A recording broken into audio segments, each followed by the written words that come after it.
Hey everyone, and welcome back to another video. And in this video, I'm going to show you how to see your reports on QuickBooks Online. Now, this video is going to be particularly useful for individuals. Let's say that you want to get your profit and loss reports, or maybe you want to go ahead and see your accounts receivable reports on QuickBooks Online. How do you actually go ahead and find that? Now, this video is going to be short, sweet, and simple, guys. There's not going to be a lot of steps involved. In order to do this, what you're first going to do is log on to QuickBooks. Then on the bottom left-hand side, you want to click on the drop-down menu under Menu. And then here's where you want to scroll down to where it says Reports. So click on Reports.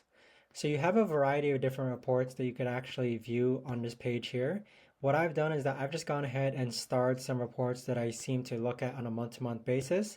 So let's say that you like to look at your statement of cash flows on a month-to-month basis. You could actually go ahead and star this so that it appears on the top-hand side under Favorites.